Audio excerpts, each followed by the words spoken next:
Hello, everybody. This is Kevin Joles with the International Association of Fire Chiefs EMS section. Thanks for joining us today. Good morning, good afternoon, or good evening, depending on where you're tuning in from. Today's talk, Doing More Differently, Recruitment, Retention, and Addressing Burnout. Before we begin, audio is being broadcasted using voice over IP technology through your computer, speakers, or headset. Please make sure your speakers or headset are turned on and volume is turned up. Audience microphones have been muted. And if you experience any technical difficulties, please contact the IFC support, which is at webinars@ifc.org. There is a chat function. Go ahead and submit your chats and your questions throughout the presentation today. We will address them at the end so that we don't mess up the speaker's flow. You're encouraged to share those comments and submit those questions throughout the entire presentation. And if the presenters have provided resource materials or links, you'll find them at the handout section as well.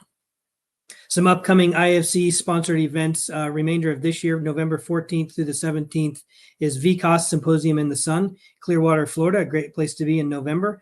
Then you've got December 4th through the 6th, the Technology Summit International, or TSI, which is in Oklahoma City, Oklahoma. And then some 2025 events, May 13th through the 15th is Community Risk Reduction Leadership Conference, CRRL, which is in Glendale, Arizona.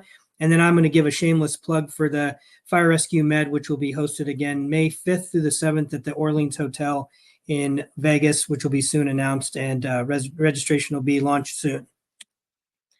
Again, thank you to our sponsor, Public Consulting Group. Great collaboration and work that we do with them within the EMS section, along with the IFC throughout the years past and then this current year as well. So we appreciate the work and the effort that they put in for our industry. Today, we've got Tim Nowak with PCG, and I'll let Tim take it away. Thanks, Kevin. I appreciate the invite and certainly glad to be here. I think this is my maybe second or third webinar with IFC, so I appreciate the opportunity. Everyone, I'm Tim Nowak. I'm coming in from Green Bay, Wisconsin. So I'm certainly open to anyone in the chat if you're comfortable putting in there where you're coming from, just out of curiosity.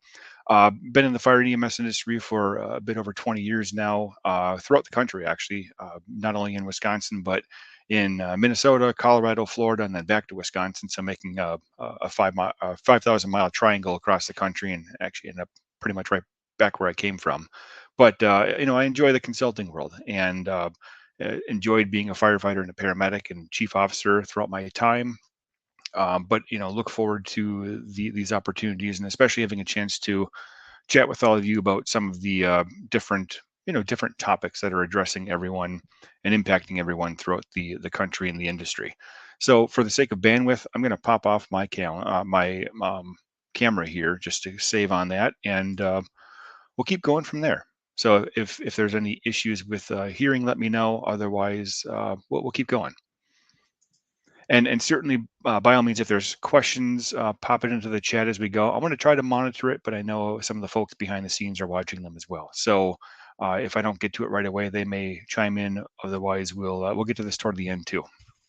But what I wanted to look at here with all of you is doing more differently when it comes to recruitment, retention, and even addressing burnout.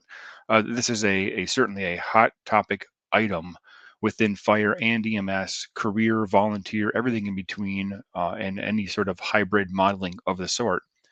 And there's traditional options of what we've gone through and what we've tried to put together and followed the playbook of. And for some people, they work great.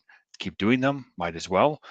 But for other situations where that just isn't working, then now I think we need to look at a different lens, a different perspective, and try to do more differently. And that's what we'll take a look at here, is some of those opportunities or areas to look into.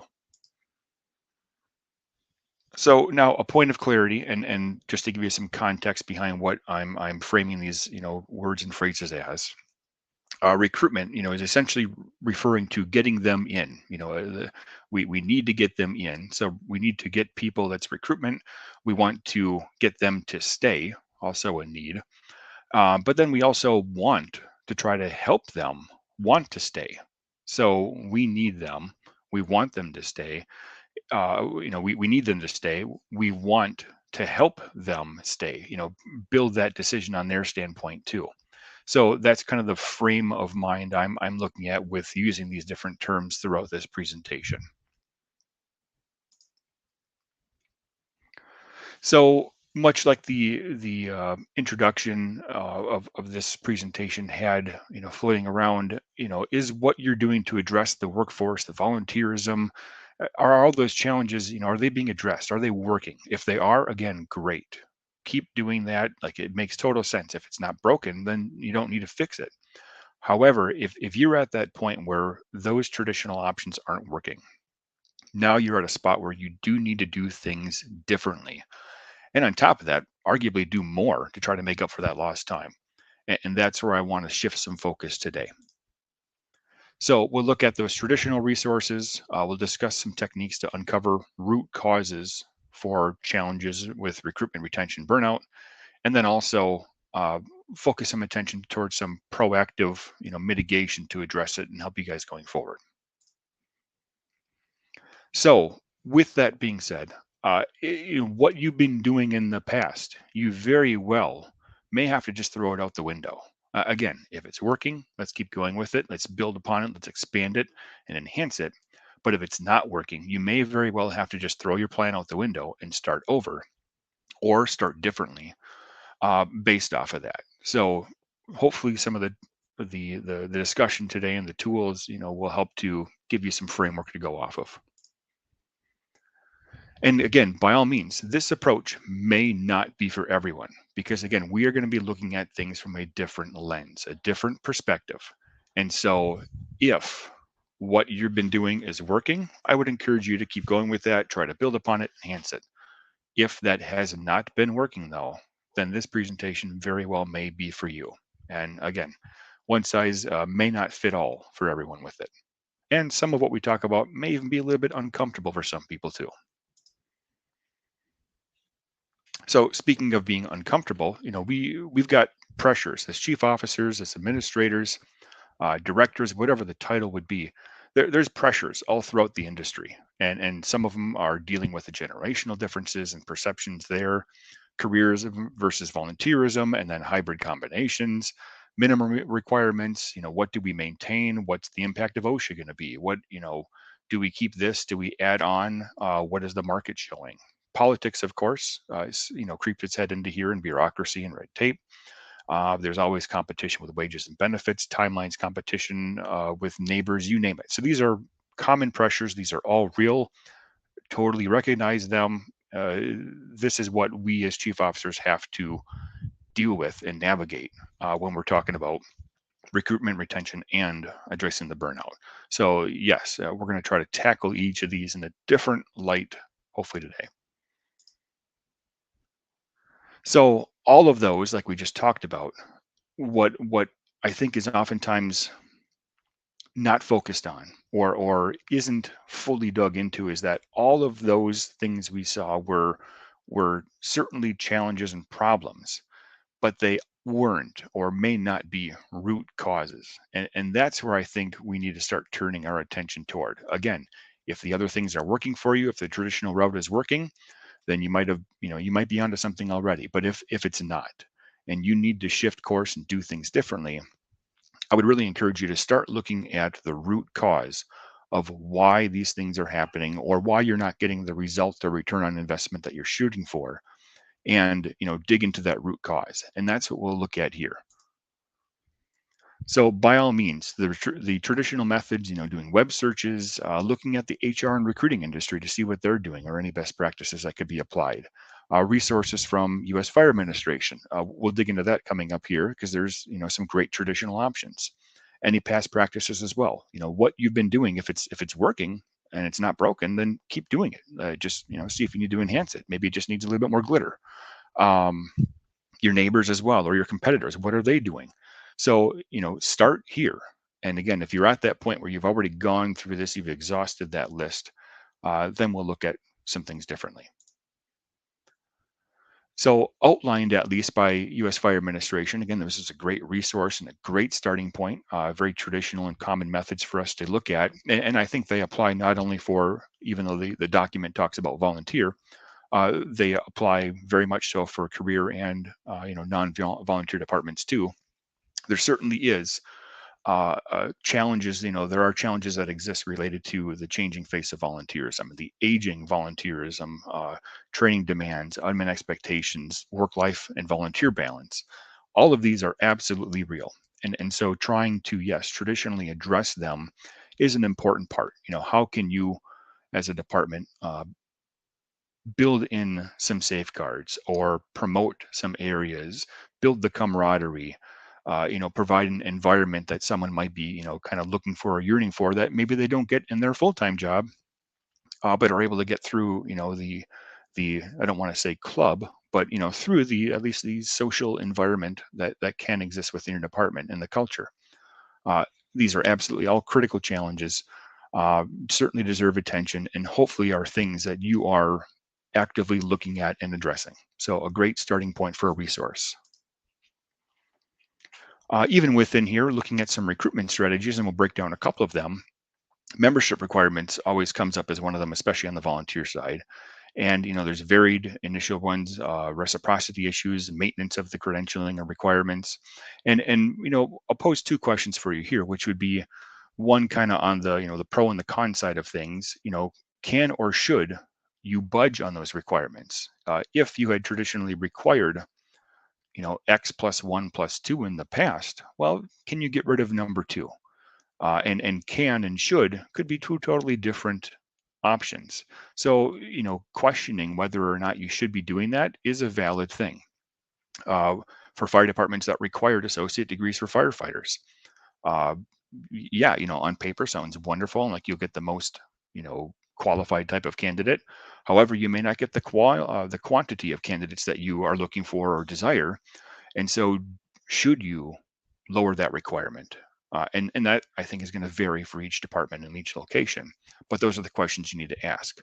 Or flipping the script a little bit, how can you best capitalize on the strengths of others to help your department grow? What does exist so that you can, allow them that opportunity to flourish? Also, understanding the needs and motivators and helping to build that. Is it okay, to be that department where you're this middle ground department, 15,000 population, you've got one full-time engine that cross staffs an ambulance. You're kind of a revolving door, but not in a negative way. Like you've got good people, good culture, good organization. It's just you're 30 minutes away from the big city, and people traditionally start here and then go there. Is that bad? If that's your reality, I mean, that might be an opportunity for you instead to run with it and make that your positive attribute, is that you are a training ground for others. So for some that's negative, but others that may be an opportunity as well. So what can you offer that others can't would be an approach of looking at it, and how can you help to keep people in. And same thing with searching, local schools, explorer programs, businesses, you name it. uh, that those are different local recruitment strategies to dig into. And it also brings up a fair question, which is can too many locals become problematic? Everybody knows people, there's reputation, especially in smaller communities, long-standing relationships, sometimes even relative relationships. So can that be problematic? And for some, yes, it can be. On the flip side, are there other opportunities for recruitment bonuses? If you're relying on a local crowd, then perhaps your local resources may be a great voice and face to help bring in people. And if they can pull in some coworkers and convince them to give this a shot, and they dedicate the time and they stick around, maybe there's a financial incentive at the end of the road for the person who was the recruiter of sorts. That's a viable and fair option to potentially pursue.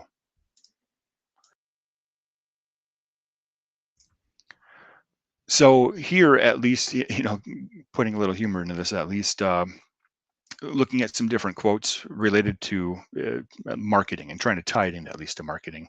Dale Earnhardt said that second place is just first place loser, and Reese Bobby, Ricky Bobby's dad, said if you ain't first, you're last. Well, let's switch this into marketing a little bit and then dig that route.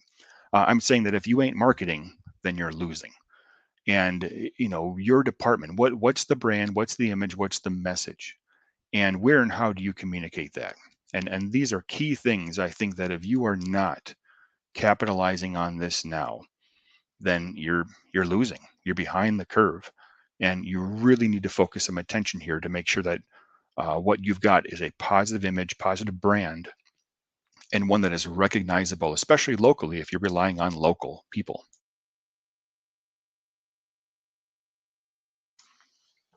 So, what can we do to market? What are some strategies that we can use to address this?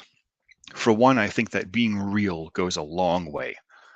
Fake pictures are fake, and artificial pictures are artificial. And if that's what your website looks like, if that's what pamphlets or any other marketing materials look like, then yeah, fake is still fake. Real is real. So use your people as your greatest marketing tool to help promote, what exists within your organization, and use that as the positive right up front starting point. One of the message issues that I think has been kind of plaguing both fire and EMS for a few years has been this desperation sense, this losing team effect. And no one wants to join a losing team. They want, don't lie to people, but no one wants to join a losing team. So if the message that you're constantly saying is, we need you, without these people, we're going to fail, uh, you know, desperately help wanted, like that just gives such a negative connotation and paints this picture of desperation, and people don't want to be a part of that. That's not worth their time and their investment. So, peer pressure in that sense, it does not work. And the call to action, that approach is just, it's dead, or at least it's dying. So people are not feeling guilty for it. So I think we really need to transition away from this losing team approach and instead focus on how you are a winning team. Yes, you need help. Yes, you need people, but what should they why should they come there? How are you a winning team? I think is the way that some of the spin and approach should be done differently.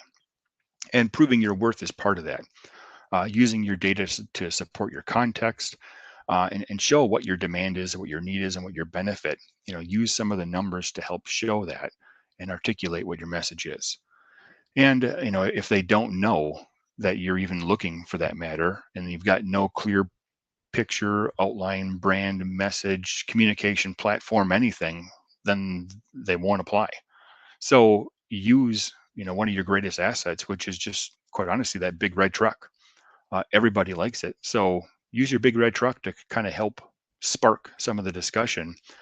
If it's not the sign of desperation outside the station saying help wanted, uh, when your apparatus is running around town, it's got, you know, website access or links on it, you know, qualifications for a firefighter, here's how to join, that kind of stuff. So absolutely, kids love fire trucks, grown-ups love fire trucks. So why not start here? Why not use that as your big rolling billboard in the positive sense to advocate for what exists and, what your department is? Start there. I would also encourage you to have a little bit of reflection and focus on what is real. Perception is not reality. Reality is reality. So chase reality. You can shoot for the stars all you want, but that time to shoot for stars is come and gone. And especially if you've got bad aim, it's time to switch course. So focus on what is achievable versus what is desired. And again, if you're at this point where the traditional methods and recruitment plan has not worked, we need to do things differently. So focus then on what is achievable, and it might be some baby steps and some small steps to get there, but it's going to be better than whatever you have been doing in the past. And again, focus on, what is achievable versus what is desired, and strategically, realistically plan forward. So hopes and dreams may have to be substituted for, realities and needs of what is required to at least keep things going from the minimum sense while trying to build up positively. So that gets us to this point. We're at this juncture of we need to do things differently. The past is there. We can certainly take what has been working and apply it forward.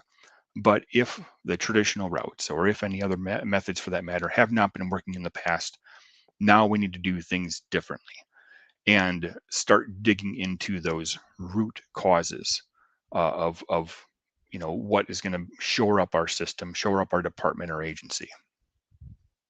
So the root causes or the root cause rights. These are, anecdotal. I kind of made them up for this presentation of sort, but I think they're pretty universally applicable. So we'll look at, people, we'll look at location and organization, and just, the cause, the being behind your department. So first, I think asking, do you have the right people plays a big part into this. And I've had a number of different presentations in the past where I've shown this 2x2 table of sort, looking at the relationship of interest and experience, high interest and high experience versus the opposite of low and low. And on one side of the spectrum, you've got people who are invested. Other side, you've got people who are, really a liability. People that are still above the dotted line, above, where we want them to be, are engaged, but otherwise those that could be burnt out. So, keeping this perspective in mind, I think one of the biggest challenges facing our industry right now, both fire and EMS, is this division or divider or debate between caregivers and problem solvers. And is there a solid one answer is going to be always right? Not necessarily. We need healthy mix of both people, but I think we also need to just truly recognize what our industry is. And I think that our industry is and still needs problem solvers. There's nothing wrong with the caregiver approach. Yes, we need affection. We need people that can still be uh, able to provide care empathetically to patients and be in the moment, but we also need people that can still put their head down, see what's going on around them, and see the problem, see a solution in mind, work on fixing it, and then go to the next problem to start the process over again. So we do need some of that. Caregivers, the risk there with them is attachment, and sometimes that's healthy and sometimes it can be not healthy. On the flip side there, the problem solvers, the risk is also detachment and potentially even lacking empathy. So hopefully you can find someone that is a little bit more toward the middle. But I think we find this debate, and it comes up a lot within EMS, the paramedicine and versus the nursing model, the mindsets, and just the unequal comparison potentially between the two of them. What kind of people are we trying to find? And I think this is a discussion that internally, you should have with your people to really figure out what are we looking for. If we can find the unicorn in the crowd that can fit all the needs that we have, wonderful. But if we can't, what do we really need, and what do we really need to start pursuing as far as the recruitment plan? So having the right people is a great starting point. I think also looking at whether you're in the right place, and this could be entirely out of your control. You can't just pick up your city and move it, or your department. But it's just a reality that some places do have to face. What attracts or even detracts people from coming to work there, and rurally, this is going to be a significant problem. So the expectation of people living in your city just may not be a reality anymore. The suburbs seem to be thriving, bigger cities still, but the rural environment is declining, and there's probably nothing that can be done about the population without building it into a suburban environment. So if that's not on the drawing table from the city planners, then the reality may be you have to get people from elsewhere to come in. So having that right place, or understanding, just appreciating that you may not be in the right place and it's always going to be against you, just may be part of the reality. Now you recognize that, let's start mitigating or combating that. So what can we do to address travel distances and housing costs? The drawing people in potentially. So that's one way of looking at it. Also, with the right place is, maybe your department just is not the right place for the person. Maybe the grass is greener on the other side or next door. and start looking at if you are continually losing people to the neighboring organization, and for all intents and purposes you're same size, same type of demographic, same geography, well then what's the draw? So start looking at that. So if it's not the physical aspect of where you are, you can't change that. Why are they going there? There's still a reason.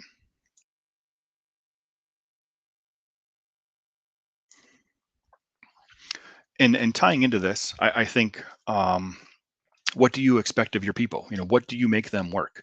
The shift rotations are coming into a common discussion point now with a number of departments throughout the country, both fire and EMS. And looking at the 24-hour shift, there's not as much transition to 12s in the fire world as there is in the EMS world. But the types of shifts and rotations, certainly are of contention or of question. Whether the traditional Chicago versus California versus, the gaining popularity 4896, those are certainly viable options. But what about the people who really just don't want to work 48s? Would like to work 24s, and then the split within your department. If you're facing that reality, know that there are solutions. There are opportunities to have potentially the best of both worlds, and I've outlined one here for you. Is in a 3 platoon model, A, B, and C shift. Still working on that 56-hour work week, you could still have A, B, A, B, and then C, C. So 1 on, 1 off, 1 on, 3 off for the A and B folks, and then C shift works at 4896.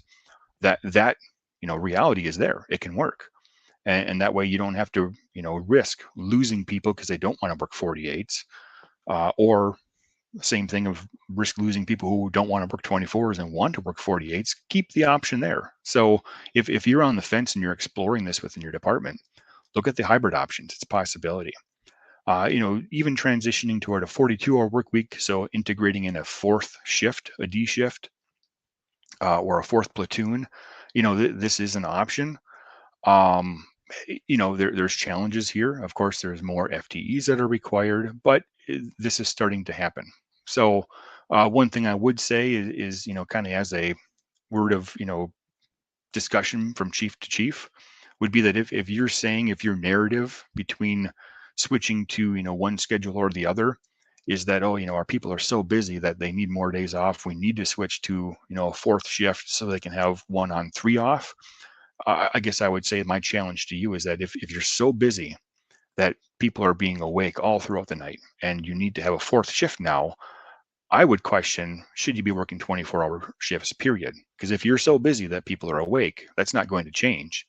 Yes, they'll have more days off in between to rest, but what's the reality? Are people going to rest, or are they going to work more side job? Um, Instead, if that is a valid concern, I would really challenge you to start looking at, should we instead be working 12-hour shifts to mitigate that and have awake 12s, both AM and PM? Those are fighting words for some. I understand that, but that's the opposite side of the equation. So let's discuss it. The distance that people have to travel to get to you, again, changes things up. And so while traditionally we've had departments that start 7 a.m., 8 a.m., or some 6 a.m., oh, it's too early for me. Uh, why not consider changing things up a little bit? Ask your people. Don't just make this change, but ask your people. What if you really started later? How about like 10 a.m., 11 a.m., or even really, 4 p.m.? That's not half crazy. And I think about my time in Colorado, where it was common for people to drive 2 hours to get to work because they certainly couldn't afford to live in that mountain city. So they would drive 2 hours to get there. Well, if you're starting at 7 a.m., man, that's 2 hours backwards to that is 5, which means you got to be awake by 4. If it's snowing, potentially 3. Like, that's ugly. And then now they have to work a 24-hour shift. Ugh, yuck. So instead, what if it was 10 a.m.? That could vastly change positively, potentially, people's impact for childcare, you know, turning over to get kids to school, you name it. So not a half crazy thing. Take a look at it.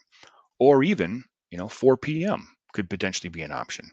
And again, thinking about that mountain time person where they have that 2 hour drive, you could still, leave shift at 4, get home at 6, or even if you were, running late, you're still home at 7, worst case scenario 8.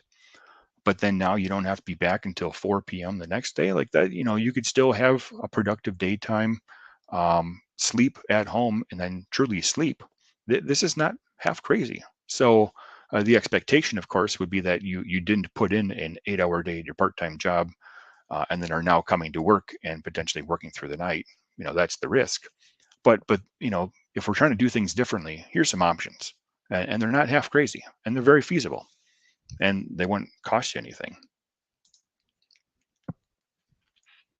Sticking with one of the strengths of fire departments, that I think is oftentimes a weakness within EMS agencies, is structure. So do you have the right organization? Are you structured? And structure shows a plan. What's the plan? Do you have a plan? The plan outlines the pathway, and that's both organizationally but also career. When people can see what's in front of them, they know what job is next, what title could be next, what's in the promotional process, what are their ambitions going forward. Because if people don't have these plans, they don't have the structure, and the boundaries aren't clearly outlined or identified, people are going to start making their own. And that's where you start having freelancing. And that's a bad, F word within the fire service industry.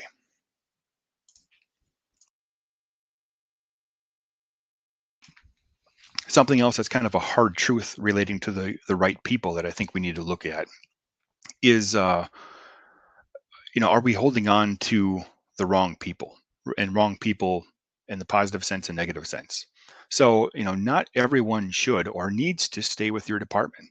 Some people should go. Now, certainly, the negative, the low in experience, low investment, low engagement people, yes, those are liabilities and risk.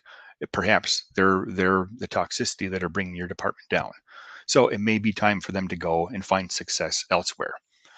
On the other side of the equation, if you have a small department or even a medium or a bigger department, and there are people that really are having, big career ambitions, if they're not being able to meet them within your department for a number of different challenges or hurdles or whatever that would be, maybe it's time that they go. And it causes a roster issue for you, but for them and their long-term growth, this might be just the right thing for them. Now, don't kick them out, but maybe help them make that transition so that they can succeed elsewhere. And you never know. I mean, how many chiefs, started out as a firefighter, went up through being, engineer, lieutenant, whatever with a department, left to become a battalion chief somewhere else or a division chief of something, and then actually end up coming back 15 years later to become the chief of the department. Like the full circle stuff can happen like that. So, leaving isn't always a bad thing. Some people should go. So if that's, that person, let them go, help them. Um, on that positive side, if they need to grow and that growing has got to be elsewhere, let them go, help them, get that success, and maybe they'll come back. And, for that negative spectrum of people, for those that just aren't happy, have never been happy, are constantly complaining, have never been, solid contributors, and now are starting to drag down the other people, perhaps it's time that they go too. More isn't better. Butts and seats mentality has never worked for us. So, start looking from that approach too. And again, this is all within context of organizations and trying to do it safely. I think something else that we need to explore too with the cause of, what is your cause? What is your existence of your department, your vision, your mission? Like what is your being? What's your cause? We try to interject in, trying to help everyone, and trying to promote and push everyone. And for some people, they just don't want that. And I think we need to do a better job of accepting that that is okay. So like career complacency, yes, there can be a negative side to it, but there can also be a positive side to it. What is wrong in a career department with the firefighter who started in their 20s, stayed probably at the same station, rode things out, never joined a committee, never, did this, didn't speak up, didn't do anything, attended training. For all intents and purposes, they might even just kind of fall off the radar. You might even forgot that they were there, but they were a reliable person you could trade with. They did their time, they took their vacation, they called in sick when they were sick, And before you know it, 30 years goes by, and now they're ready to retire. Like, what's wrong with that person? Nothing. So they didn't have the ambition. So they weren't arguing. They weren't uh, raising a voice or anything. They just came in, did their job, did a good job. People knew who they were, at least, probably not much more, but they did their thing, and then they went home, lived their life. There's nothing necessarily wrong with that. So sometimes career complacency can really be a good thing, and finding those people intentionally is okay. They're reliable. You know exactly what you're going to get. Probably not going to get more, but you know what? You're, as an administrator, probably never going to have to deal with that person either. So that's not a bad thing either with recruiting and retaining. Even in the sense, switching course and talking a little bit about mental health within the industry, which is absolutely a real, valid, issue, item, and topic of concern. I think we also have to respect, though, too, that by nature we are, again, oftentimes gravitating toward problem solvers and not necessarily caregivers. So the type of people, the wiring of these people is going to be different. And I think I'm a prime example of that, and I'll talk about it in a minute. But the wiring of problem solvers is going to be different. So sometimes forcing debriefing doesn't make things better. It actually makes things worse. People process differently. Sometimes people can just, absorb, process, expel, and be totally done with it, move on, and be okay. So I'm not saying ignore signs or ignore, red flags. That's not my narrative here.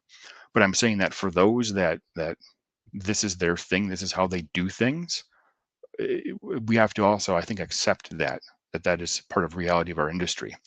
And on that same token, I saw something online that the average person experiences like 2 to 4 or 2 or 3 major critical incidents or events in their lifetime. An average person. Again, we are not average people. EMS, fire, police, healthcare, hospital, ER type of people. We're going to experience this hundreds, if not thousands of times. And so, yes, I do think that there is a healthy element of suck it up in this job, in the form of resiliency. Now, again, I am by no means in any way, shape, or form downplaying mental health and the challenges that are there, because they are real. But at that same time, if this industry is causing certain people, individuals, to consistently and constantly, be in this loop, then maybe just this is not the right thing for them, and maybe that's what they need to realize, is that they, for their own, best and well-being, need to switch and do something different. So this career industry is not for everyone. um, so again, taking everything, we're trying to look at a different approach here. Sometimes helping them go is the best thing too. So, I'll look at this from a personal perspective for a second. I typically go to bed, and I don't have dreams a whole lot. My wife and kids and stuff, like, they have dreams and talk and sleep and whatever. Like, they have these vivid dreams that they remember and can talk about. I usually don't remember my dreams. I'm sure I have them, but I don't remember them. And you know what? I'm glad, because if I don't remember my dreams, that means I can't remember my nightmares. And again, looking at the type of people that we have in the industry, the problem solvers, um, able to take cardiac arrest, child, pediatric trauma, you name it, all those things, we see bad stuff. Process it, do my thing. It's in, it's out, it's done. I want to go to the next thing and keep on going. And that's, I would say, it's healthy. I'm not a psychologist or anything, but that's a healthy understanding of what the expectation, at least of the industry. Everyone's different, I get it. So understanding what those nuances are between people, I think, is something that we all need to also respect and understand too. Trying to push things onto people, especially the wrong people, could have a bad impact.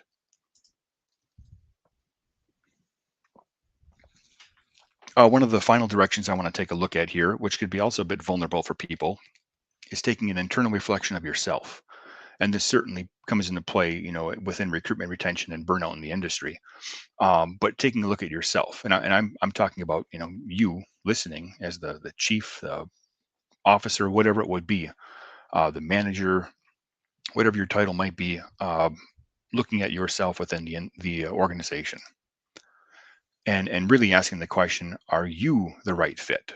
You know, looking at right people as the root cause. Are you the right fit? And quite honestly, is it time for you to go? Have you stayed too long? Is the mission or the vision now different?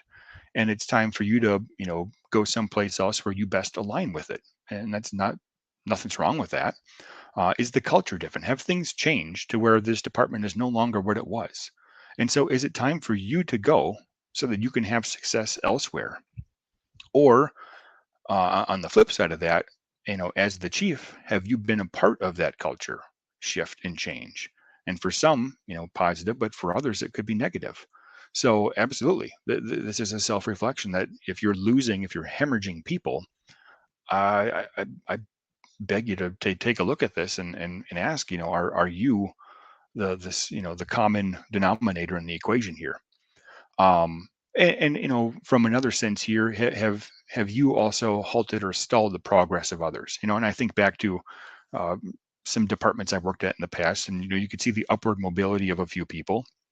And if they would have had it their way, they would have been the chief of the department.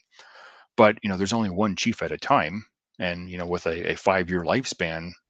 Okay, if it's not going to happen now, well, you might have to wait 5 more years. If it didn't happen then, well, it's another 5 more years.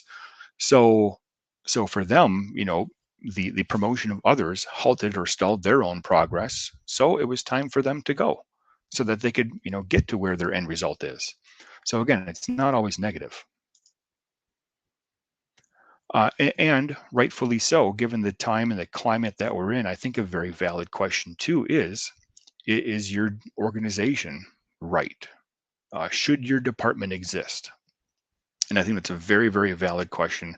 Get a lot of this within, the world of consulting is your department really turning into a statistic, an example of too many? Should it exist? Should it merge or consolidate? Take a look at, especially in the volunteer world, how many of your people also work for the neighboring department or volunteer in the neighboring department? Does it just make sense to join? Are you surrounded by metropolis and suburban areas that are growing and growing and expanding and gobbling up your land and acquiring, to where your volunteer force that once was strong and had low numbers, call volume numbers, now has less people but higher numbers? Is it time to make that transition? And these are vulnerable, uncomfortable discussions to have, but we're at that point. And again, and if recruitment, retention, and burnout is an issue, you're at that point, and it's a very valid question to ask. So again, I would really encourage everyone to change your mindset, your focus, and if the traditional routes are not working, start looking at the root cause. Focus your attention here and making sure that you've got the right people, the location, organization, the right cause, and really dig deep into what exists, and most importantly, start looking at things differently. So that's me. So thank you all very much for attending. Certainly appreciate it.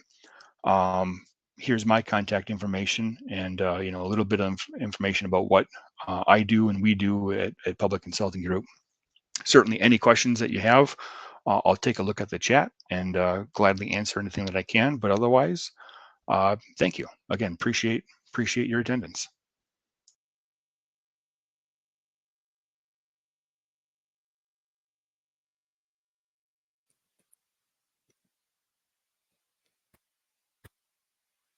That was great, Tim. Thank you very much. Seeing if there's anything in the comments or the questions. I don't see anything here.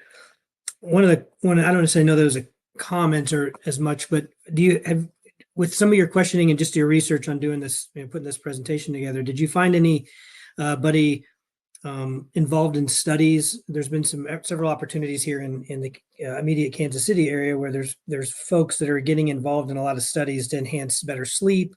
Some of the studies that are, one in particular is the department I just left. They started at 7 a.m, and they're prime candidate for exactly what you were talking about. So they're entering into a study, and but the department I'm with now, they start at 8 o'clock in the morning, and that one's kind of been researched. So some of the start times, I do think it's fascinating.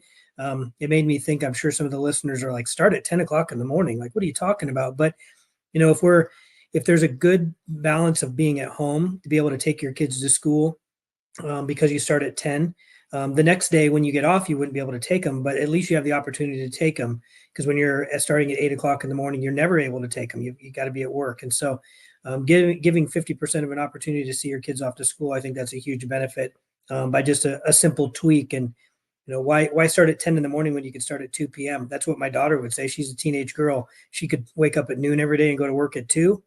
That'd be a perfect life for her. So there's just that was a great opportunity to share what some people are doing different to enhance quality of life for their employees. Yeah, yeah, thank you. And even on that, use your data within your department to your advantage. And so, when I look at departments and peak times for call volumes, there's very common trends that seem to occur.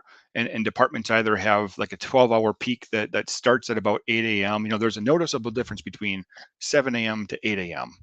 Or 9 a.m. But usually the 12-hour trend of a lot of departments starts to build around 7 or 8 a.m. So again, if your shift changes at 7, that means you typically are, waking up around 6. But if you could naturally wake up instead of an alarm waking you up for a 10 o'clock rotation, like that would be wonderful. That may very well be the thing, and at least that way, you'll probably in some places you'll get that 1 a.m. call, but by the time you're done, your replacement would likely be showing up, and then they would start in their day, starting to hit the peak of the call volumes. So, you look at your department data to see where that capture point might be best and safest even too. Yeah, that's great. I don't see any additional questions. If anybody's got one in there, you can put it in the Q&A portion real quick, and we can get it answered. But I just want to take the opportunity to thank you again, Tim. Again, Tim's contact information is still on the screen. If you have anything specific that you wanted to reach out and ask Tim today about, there are some handouts, some literature from PCG. Again, they're a great organization to be affiliated with. If you've got questions or you need a little guidance going forward with something specific or maybe even broad within your department, I encourage you to reach out to PCG and talk to the myriad of folks that they've got. The only thing I don't disagree with is some of the football teams that some of them sponsor, but or not sponsor, but that they back personally. But anyway, other than that, great company, and we love to partner with them. Let me see. We got here one from Kyle. Recently applied as a chief in another department and realized some folks just aren't ready to embrace the idea of helping their folks move on if they desire more, maybe elsewhere. I was told my attitude toward keeping folks wasn't a good fit. You have a comment on that, Tim? I've got a couple of stories that have happened to me in my time in the service, but I'll let you go ahead, Tim. Yeah, I was an outsider chief coming into an organization too, and it's a challenge. It is more challenging than I think people give it credit for. I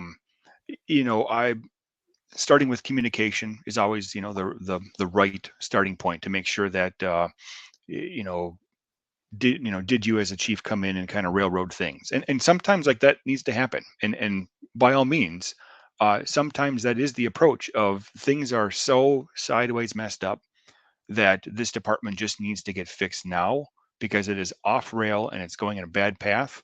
And so maybe it just needs massive disruption. That absolutely is a reality and can happen. You're going to lose some people. You're probably going to lose the right people, if that makes sense. So that certainly is a possibility. Don't know all the details of context. Um, so, if that's not the situation, then perhaps you have something that is ingrained a little bit deeper into the department and a culture and a workforce and whatever that exists. So yeah, then the onus becomes on you, the chief, to probably for a little bit hyper communicate what what's going on so that if things are changing, there's two things that firefighters hate the most, again, which is change in the way things are. But I also had, someone else, a connection of mine, say a really pivotal thing to me, or in a group setting, and said that it's not so much that we hate change, but we hate loss and we fear the loss. And so I would bet that that is probably part of the equation, is that those crew members are seeing your change, your vision, whatever, as a loss, and instead uh, try to change that narrative, hyper communicate, because keeping things quiet and not telling them about processes, keeping things in the background creates rumors. And what are firefighters good at? Man, like they will burn the department down with rumors. So hyper communicate may very well be the approach taken. And again, Chief, you have other thoughts too. That would be my first starting kind of points. Yeah, I encourage folks to leave to support folks that want to leave, and I think it's twofold. That person's making a decision that's probably going to be tough, and it may not be tough. If you have the opportunity to support them, then that means that they're probably a person that you didn't want to leave, but it's difficult. It's a little bittersweet to lose them, but supporting them does a couple of things. It makes them feel valued, which that means that when they go on to the next place, they can go in with a good attitude about the prior employer, and then at the end of the day, they're less likely to talk bad about the organization they just left. And so there's opportunities. And I've worked for chiefs that would gladly write you a letter, you wouldn't know whether they were really supportive of you or not. But that's the trick, is being able to support, even if it's just support moving that person along. And sometimes just the fit isn't perfect for the organization that you're working in, whether it's the culture or just opportunity. It may just be too small for you, may not be close to where you live. There's a lot of opportunities that are not just your department, and we all want our department to be the best. Um, I know I certainly do. So just being supportive of those people, you would rather them leave a little bit on a more positive note than on a negative note, and I think that'll prove positive in the long run. Yeah, I can think to one job that I left before becoming a chief. Had a great exit interview, and they were asking, like, is there anything else we could have done? What? And it wasn't them. Like that, the job was great. It was wonderful.